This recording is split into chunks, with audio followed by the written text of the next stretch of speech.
So I had a family photo shoot that somehow ended early.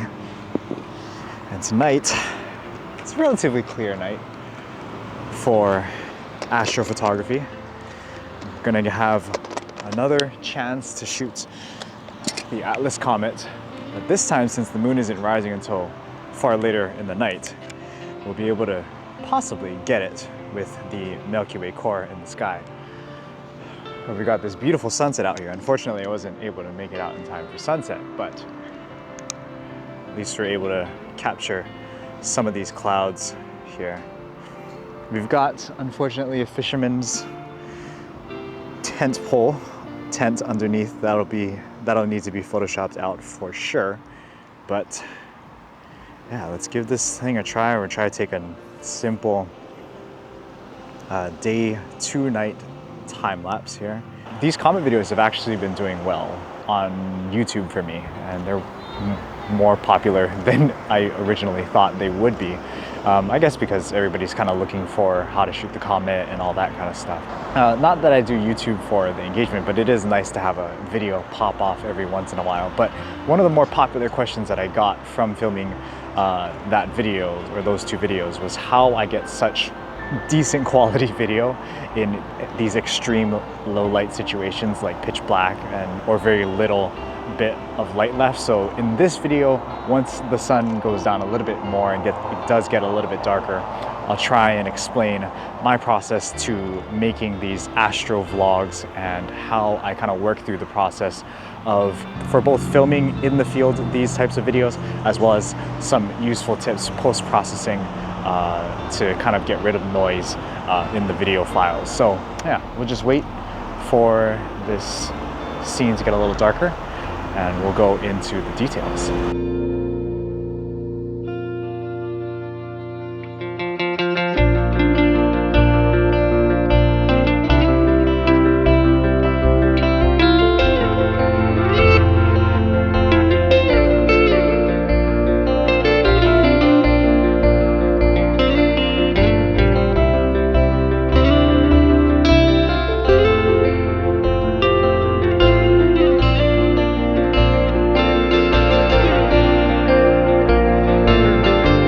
It actually looks kind of cool because I don't know if you guys can see it on video, but the sky is kind of glowing pink and purple right now because of how the sun is setting. It's kind of lighting things up, but there's still stars visible in the sky. So it's kind of this weird twilight zone kind of shot.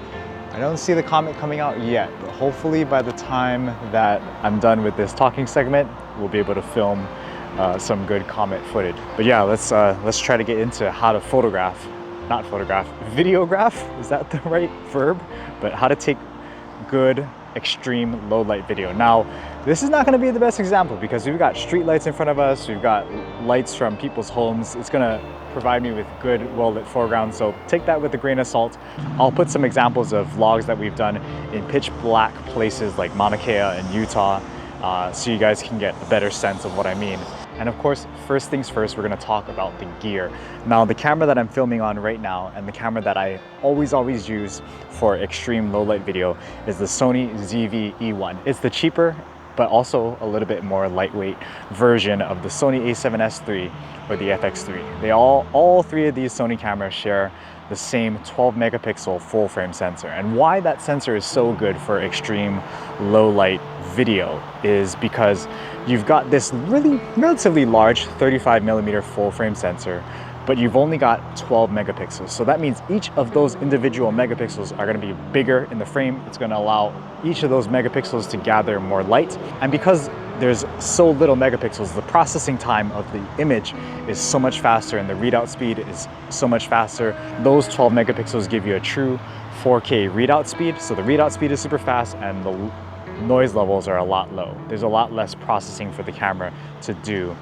Like if I shot with the A7C Mark II, it would have to downsample from I think like a 6K file.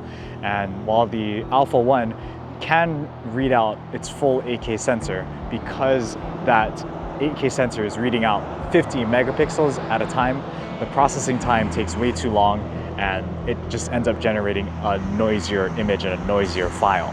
So this sensor really gives the best surface area for these videos to be processed, because you have a relatively big sensor at 35 millimeters, but you have all of that surface area to spread across those 12 megapixels to make light gathering as best as possible. If you compare that to crop sensor cameras, you're typically shooting on 24 megapixels, and those 24 megapixels are crammed super tight into a smaller sensor than a full frame.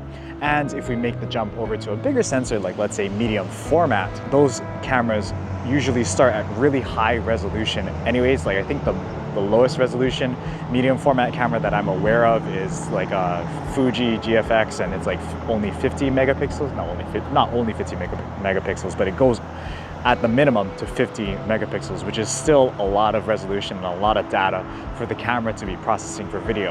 Oh, yups. Just a little change in my video settings, and yep, you can see it. Where is it? There it is. It's right there. Hopefully you guys will be able to see that. Oh my God, so beautiful. So awesome to see the comet again. Actually, I don't promise, because we might shoot the comet tomorrow, but yeah, it's really nice to be able to get out here and see it once again. It's always super cool to see this comet. Now, what's making me excited is we've got the Milky Way that's going to, as it gets darker, you'll be able to see the Milky Way is supposed to set right next to the tree. So my composition is using this tree, comet set here, Milky Way set here. Hopefully we get those one on each side of the tree, and we'll Photoshop out the tent. But yeah, hopefully we'll be able to pull this off. It's gonna be a miracle if we do, because it was so rushed. But if we are able to pull it off, and if the shot comes out good, man, I'm gonna be so stoked for this comet. We're gonna get our comet shot, but let's get back to the video. Come on, focus, Spencer. I can't jump between tasks like this. So what makes this camera, or this sensor I should say, not necessarily just the ZV-E1, but any camera with this sensor, the A7S III or the FX3, what makes this sensor so good in low light is that it has such extremely good high ISO noise performance. And we'll definitely get more into detail when we get into like the settings and the more technical stuff about shooting in low light. But that's this whole setup right here is literally, it's not the only reason, but it's the biggest reason keeping me still shooting with the Sony ecosystem. Because these cameras, again, I've talked about it many times before, these cameras are not the best weather sealed cameras, and if I'm ever shooting seascapes, I try to avoid using this camera as the vlogging camera, because I usually leave it alone. That's what I've got the Pocket 3 for. But if it wasn't for how good these cameras perform in these extreme low light conditions, I probably would have switched and jumped systems anyways. But the fact that I can film myself and film what's going on in the night sky at the same time makes these cameras extremely versatile. And I couldn't imagine shooting Astro video with any other camera system, let alone any other camera besides these specific Sony cameras. So yeah, gear matters depending on what type of content that you're shooting. But if you want to get into like this Astro video, there's no better system than these Sony low resolution 4K video cameras. Oh, this looks so cool. You can see the Milky Way that's gonna set right to the, hopefully the right of the tree. You can see the comet that's gonna set to the other side of the tree. I don't know my rights and lefts. Oh man, this is so cool. But anyways, so yeah, we've got the best camera for these extreme low light situations, but you also need good glass and appropriate glass to pair with these to really bring out the most potential in these cameras. So the lenses that I typically use are the wide angle primes for Sony E-mount. It's the 14mm f1.8 G Master, the 20mm f1.8 G lens that I'm filming on right now, and especially the 24mm f1.4. Now, when it comes to astrophotography, like actually taking stills of the night sky, you can get away with using an f2.8 lens. And the reason for that is you can stretch out your exposure time to, let's say, like 10 seconds or something like that. And when you stretch that out, you gather more light, so you compensate for having your aperture not open as wide as you possibly can. But when we're talking about astrophotography video, we can't stretch our shutter speed in video to 10 seconds. Otherwise, we wouldn't even be taking videos. We'd be taking stills at that point. So you really have to shoot with at least an f1.8 lens, even better if you can go f1.4, get a couple more stops of light in these extreme low light situations. If you're shooting maybe something that's astrophotography, but it's kind of bright, like let's say you're shooting those mega aurora storms that we were getting, you probably could get away at filming at f2.8. But yeah, the wider your aperture is going to be, obviously it's going to let in more light, so the cleaner, so that'll result in cleaner images. But more importantly, and probably more essential for video, you'll get cleaner, better, extreme low light video in the process with shooting with these ultra wide prime angle, oh my goodness.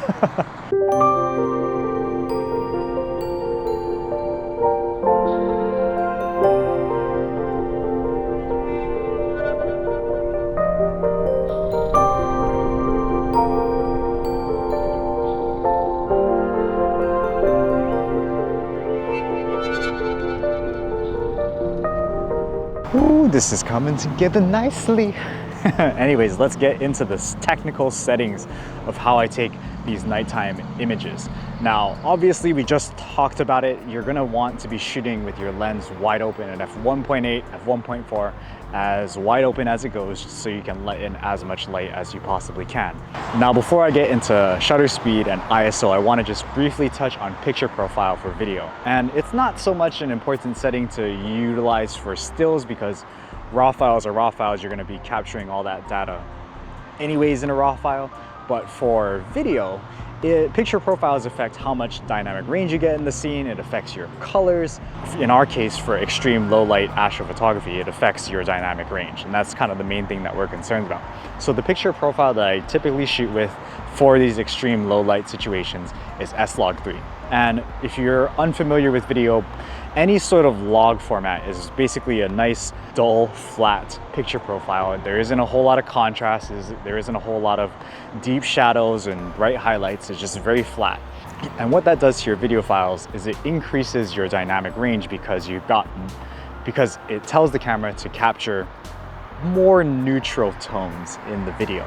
And by capturing a more flatter, more muted profile, you're not baking in those colors and all of that contrast into your video files, so that way you have more flexibility to edit it in post. So definitely always shoot your extreme low light video in a log format, or even better if your camera shoots a raw video format, like I think the FX3 does raw video. I think that might be a reason to upgrade to the FX3, but I'm always so scared with these Sony cameras.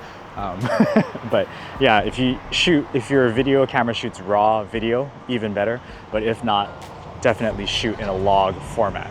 And now we can get into ISO. Now, the benefit of S-Log3 is that it has a dual native ISO of 12,800. And I'm gonna show you on the back of the camera to just kind of show you guys what I'm talking about. So right now we're recording in S-Log3, 1/60th of a second, f1.8 at ISO 640. That's the base ISO on S-Log3. And if we crank our ISO up, you'll see gradually our image will get brighter, but it'll also introduce a whole lot more noise into the image. And that is until we get to this ISO, which is 12,800. And once we flip that on, you can see the image cleans up a lot more drastically. And that's because 12,800 is this camera's second native base ISO. So the image, again, will clean up when it comes to noise at 12,800. And you can see, yes, we can even go a little bit higher, and yes, we will get a little bit more noise, but as we push this ISO, of course, you'll be able to see more detail in the night sky, more light. So you have to kind of find that right balance. Usually I start at 12,800 and just kind of crank it up to where it seems about right.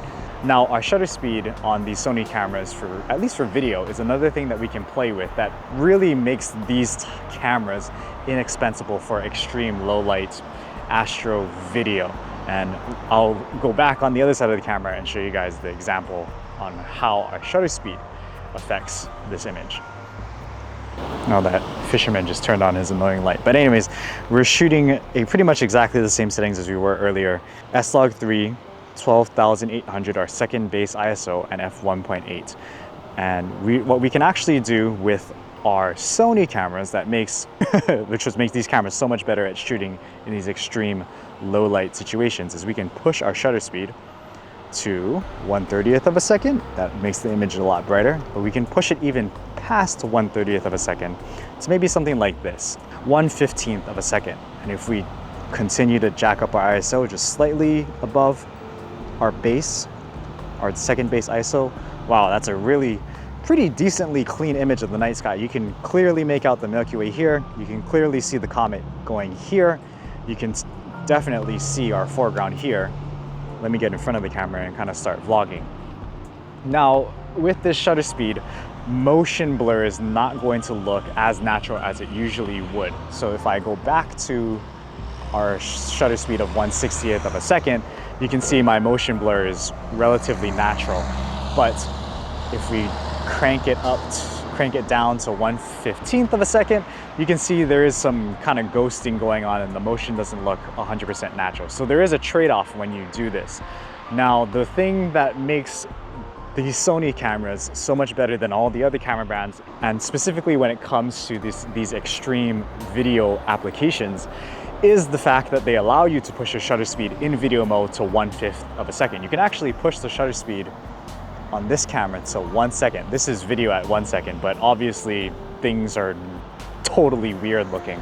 So 1/15th of a second is as low as I go in order to capture, you know, these types of scenarios. So it allows more light in at the trade-off that your motion blur is not going to look as natural. When I tried to take extreme low light video with my Nikon, I was only able to push my shutter speed to 1/30th of a second when shooting 4K 30 frames per second, and I confirmed that with Walt, who shot with the Canon R5 before, and Canon doesn't allow you to push your shutter speed as far as the Sony does. So for like these reasons alone, like these high ISO noise performance, the ability to open up your shutter speed at the expense of the motion blur in your videos. Because no other camera brand does this except Sony, that's literally the sole reason why I'm sticking with the Sony ecosystem, is that you just can't get this type of extreme low light performance with any other camera brand. It's just unbelievable what you can do with these cameras in these situations.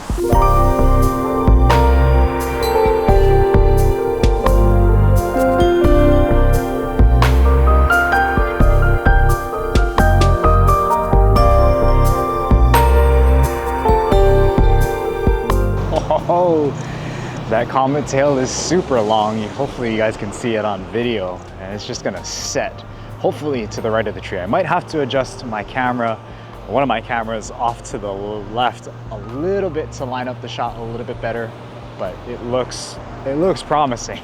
where the trajectory is heading, it looks really, really promising.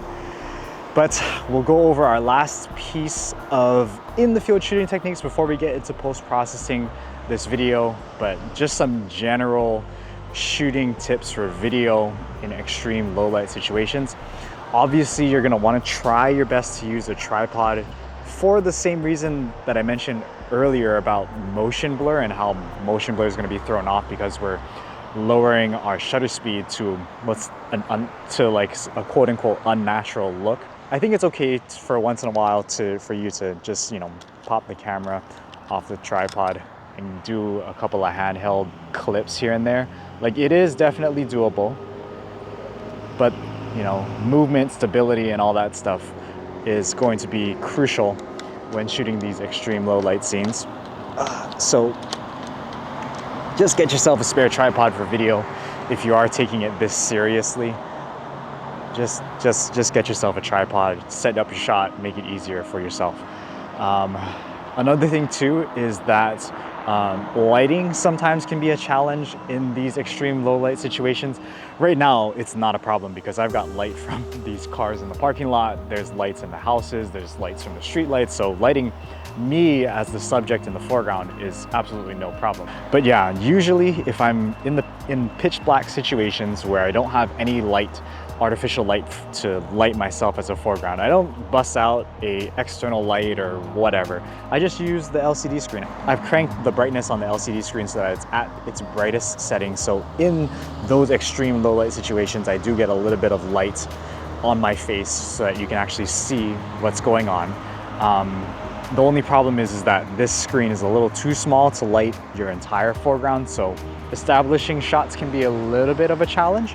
But typically, just for these talking head shots, I use the light from the LCD screen.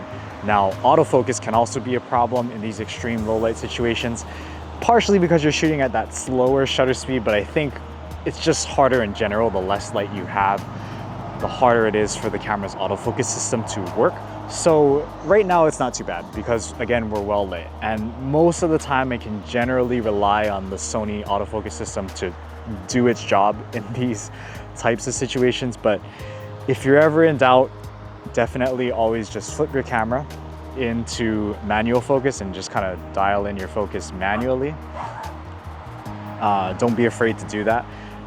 The one thing that you're going to want to worry about when shooting on these Sony cameras, I'll kind of show you guys. If we totally get these stars pinpoint sharp, they start to disappear.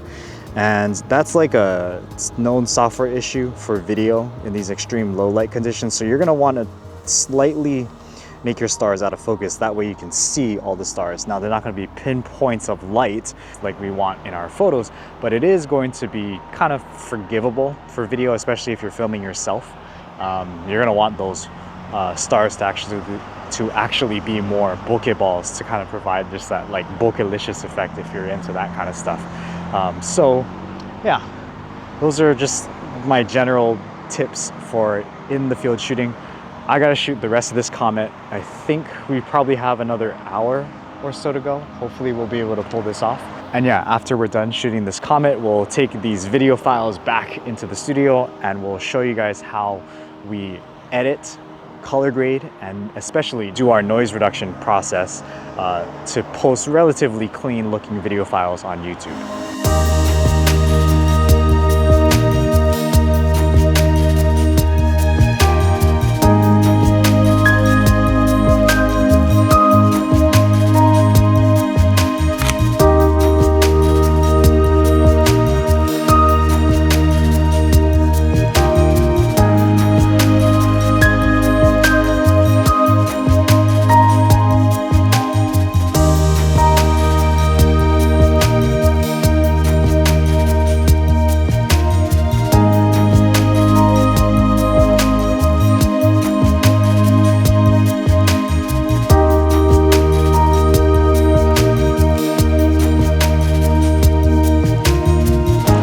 Holy smokes, wow. This has to be one of the coolest astrophotography experiences in my life. Two of my most favorite things, once in a lifetime shots like this comet, paired with by far my favorite astrophotography subject, the Milky Way. Oh man, and clear skies, who on Oahu, who would have known? Like, oh my God. Alright, so this video is getting a little bit too long, so I'm gonna end it here. This has been chapter 1 of 2, where we went over the shooting techniques for capturing video in these extreme low light conditions. I mentioned earlier that we did shoot the comet and the Milky Way once again the following day, so in the next chapter you will see that vlog and the images from that night, and then we'll head back to the studio to show you how we color grade and process these videos for YouTube. I hope you enjoyed this video and found it at least a little helpful if you are interested in this type of filmmaking. There's a part of me that wishes that I waited a little bit longer to release my Milky Way calendar for 2025 because the shots that we got the following night definitely could have made its way into there. Oh well, but anyways, since we are on the topic, if you are interested in supporting my crackhead addiction to astrophotography, make sure you follow the link in the description below to my website where you can pick up one of these massive 12 by 16 inch astrophotography calendars for 2025. If you like this type of content, this travel, vacation, and a little bit of photography edumacation, make sure you hit that like button, comment below, and subscribe if you're not already, and we'll see you guys in the next video. Peace out.